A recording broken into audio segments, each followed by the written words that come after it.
से रुके? तो उड़िया बाबा ने उत्तर दिया नियम पालन से। यदि हम नियम पर दृढ़ रहें तो मन हमारा क्या कर सकता है? नियम तो परमात्मा देखता है। हम लोग नियम पर दृढ़ नहीं रहते, इसी से हमारे देश की दुर्दशा है। संध्या वंदन तक का नियम जाता रहा है। भजन करने के लिए नियम की बड़ी आवश्यकता। हाँ, बड़े नियम की आवश्यकता है। तो जैसे प्रातः काल से सायंकाल तक की हर व्यक्ति की अपनी एक दिनचर्या होनी चाहिए। ऐसा नहीं कि आज हम 4 बजे उठे, कल 7 बजे उठे, पर फिर मन को आप कंट्रोल नहीं कर पाएंगे।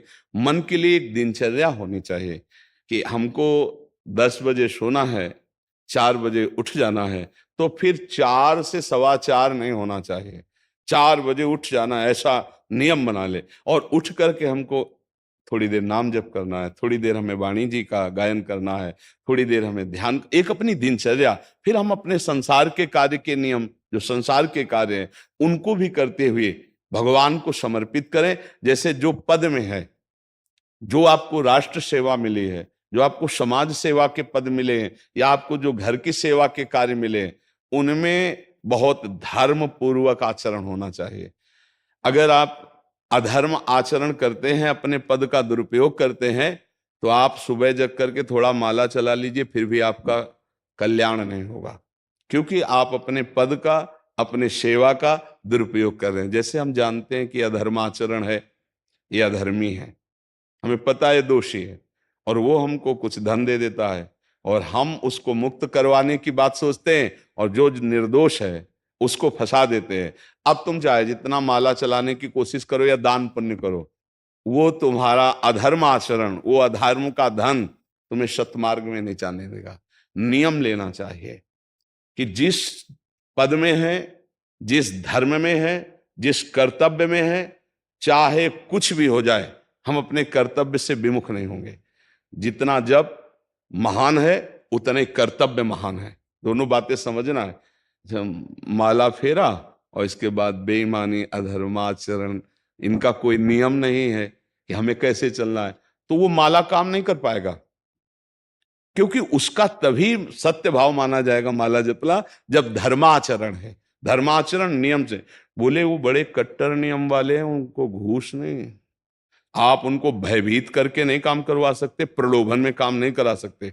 ये हमारी गृहस्थी है ना, तो गृहस्थी के पालन के लिए धन चाहिए, और धन के लिए हम धर्म को आगे रखें, धन को नहीं। धर्म को, हमारा कर्तव्य क्या, प्रायः जैसे पूज्य बाबा ने कहा, आज हमारे देश में बहुत दुर्दशा हो रही है। दुर्दशा हो रही, क्यों? क्योंकि सब अपनी जगह से गलत हो रहे हैं। अगर अपनी जगह हम ठीक रहे तो हमारी दुर्दशा नहीं होगी। हमारा भजन कम होगा, लेकिन हम धर्म से चल रहे हैं तो हम विजयी होंगे। हम भगवान को प्रसन्न कर सकते हैं, क्योंकि हमें जो कार्य मिला है वो भगवान का ही कार्य, सृष्टि भगवान का कार्य। जैसे नए बच्चे कुछ वकालत पढ़ रहे थे, तो यहाँ आके प्रश्न किया था कि हम जानते हैं कि वो दोषी नहीं है, हम जानते हैं कि वो दोषी है, पर दोषी हमें पैसा दे रहा है, तो हम वकालत पढ़ी इसीलिए, हम उसको जिताएंगे, तो ये क्या कोई पाप है? तो उनका खुला पाप है।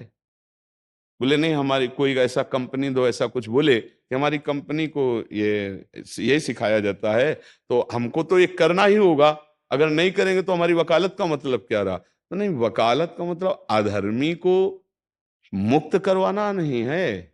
वकालत का मतलब अधर्मी के सबूत एकत्रित करके उसको दंड दिलवाना है, और धर्मात्मा को मुक्त करवाना है। अब इसके लिए आपके पास अर्थव्यवस्था अगर कमजोर भी है, तो धर्म व्यवस्था आपकी पूरी है। धर्म व्यवस्था ठीक है तो परिवार स्वस्थ रहेगा, सुखी रहेगा, भगवान आप पर प्रसन्न रहेंगे।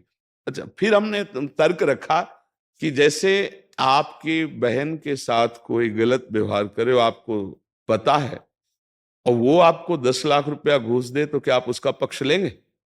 नहीं। तो फिर दूसरी बहन के साथ किया है।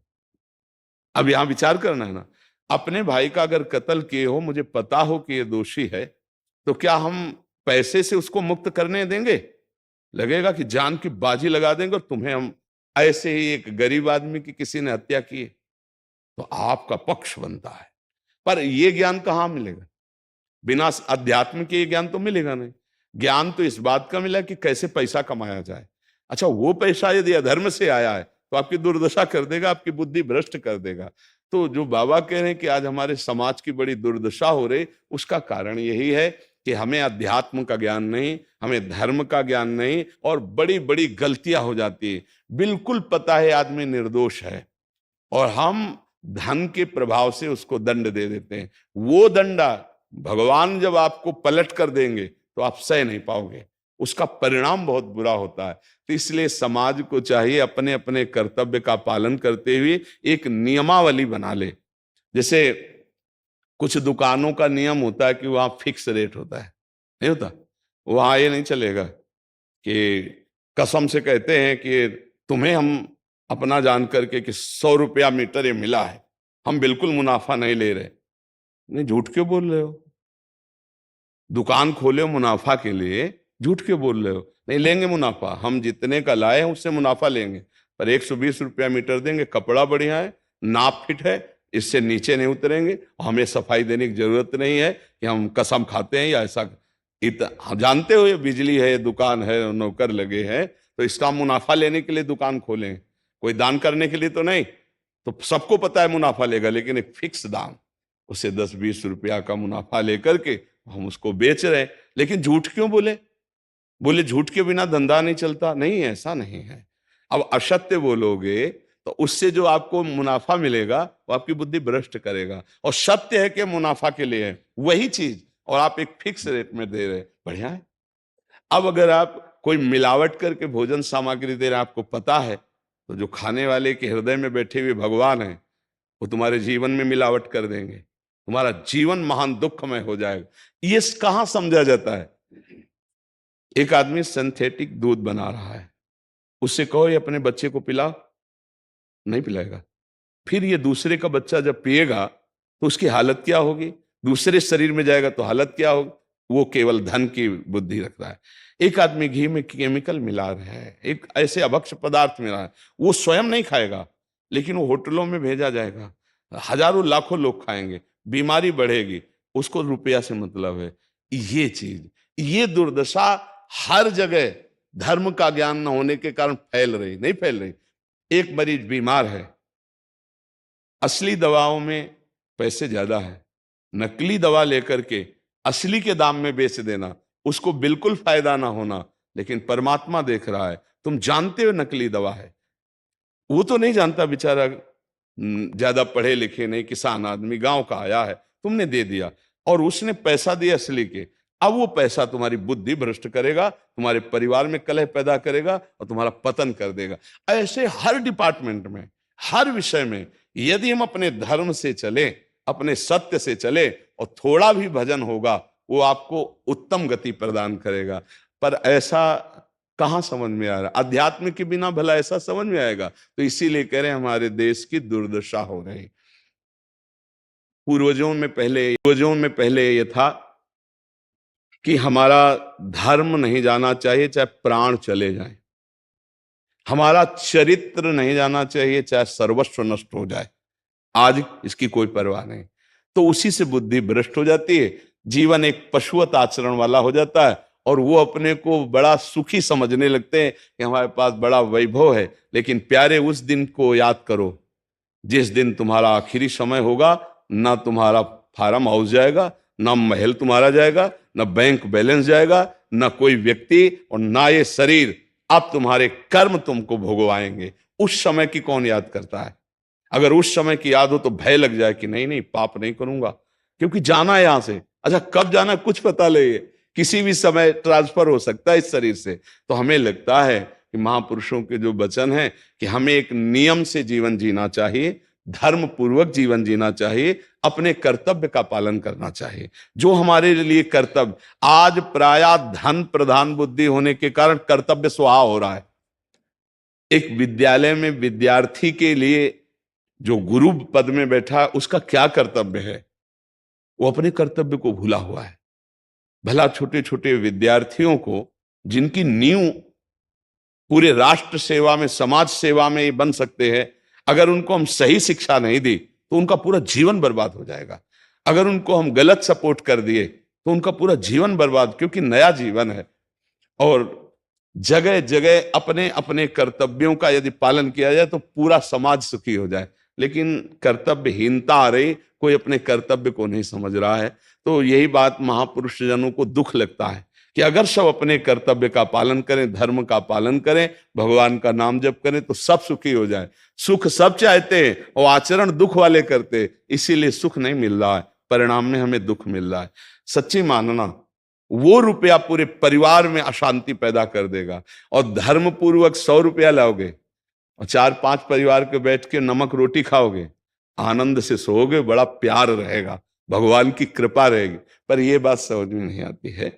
तो ये वृत्ति अगर छोड़ी ना जाएगी तो कुछ भी कर लो, कहीं भी दान पुण्य कर लो, लाभ नहीं मिलेगा। अगर दान देने की बात कही गई है तो धर्म पूर्वक कमाए हुए धन से। अगर आप मेहनत से कमाए हो ना, 10 रुपया दे दोगे ना, तो 10 रुपये का वो आटा लाके अगर 2 रोटी खाएगा तो खूब वजन होगा। वो आप 1 लाख रुपया बेईमानी का रख दोगे ना, तो बैठे बैठे वो गंदा ही सोचेगा, वजन नहीं होगा। उसका गंदा सोचना और आपका गंदा करना दोनों मिल करके, उसके कारण भी तो आप बने ना, तो आपका ही पतन हो जाएगा। उसको तो भगवान बचा लेंगे क्योंकि भगवान की शरण में है। तो मुझे लगता है अधर्म के धन से कभी किसी को लाभ नहीं मिलता। तो अपने कर्तव्य का पालन करते हुए यदि नाम जप किया जाए तो बहुत जल्दी हमको लाभ प्राप्त हो जाए। बहुत सुंदर मतलब ये चर्चा होती है, अगर आप लोग इसको धारण कर लें तो निहाल हो जाएंगे। सच्ची कह रहे, ये जो बातें हैं ये बहुत सुंदर जीवन को पुष्ट करने वाली हैं, पर आप धारण कर लें तो बात है। नहीं तो जैसे लाभ दिखाई दे रहा 50,000, तो ये बातें भूल जाओगे, ये बातें अच्छी नहीं लगेंगी। हे यार, बहुत बढ़िया काम घर में आएगा, पर हमारी ये बात ध्यान रखना, वो 50,000 घर में अशांति पैदा कर देगा। सच्ची मानना, आप धर्म से चलना, धर्म से चलोगे तो भगवान तुम्हारी रक्षा में रहेंगे। अधर्माचरण, देखो कैसी कैसी घटनाएं होती हैं। बढ़िया कार है, फिल्मी गाना लगाए चल रहे हैं, और वो एक्सीडेंट हुआ, आग लग गई, बाहर निकल ही नहीं पाए, वो अंदर ही जल गए। क्या हुआ? ये करोड़ों रुपए की कार भूंज दिया तुमको अंदर ही बैठाल के, धू धू करके आग लग गई, अंदर जल। ऐसे जलना चाहते हो या भगवान के आनंद में चिंतन करके शरीर छोटे हो फिर दाह संस्कार हो ऐसे कि सब लोग भगवान के नाम का कीर्तन करते ही जा रहे, फिर आपका अंतिम संस्कार वहां जीवित जल गए? क्या हो सकता है? एक एक पल तुम्हारे कर्म का हिसाब होगा, एक एक सेकंड का। ऐसे कर्म करो कि हमारा अच्छा हिसाब हो, बुरा हिसाब। ये मत समझो कोई देख नहीं रहा, वो देख रहा है जिसको हिसाब कर रहा है, वो देख रहा है। उसके लिए कोई वकील या किसी सबूत की जरूरत नहीं होती, वो सर्वांतर्यामी आपके अंदर बैठे ही देख रहा है। तो सदैव जैसे सत्संग सुन रहे हैं, तो अगर हाथ जोड़ के प्रार्थना है, थोड़ी भी बात मान लोगे तो आप सच्चे सुख के मार्ग में चलने लगोगे।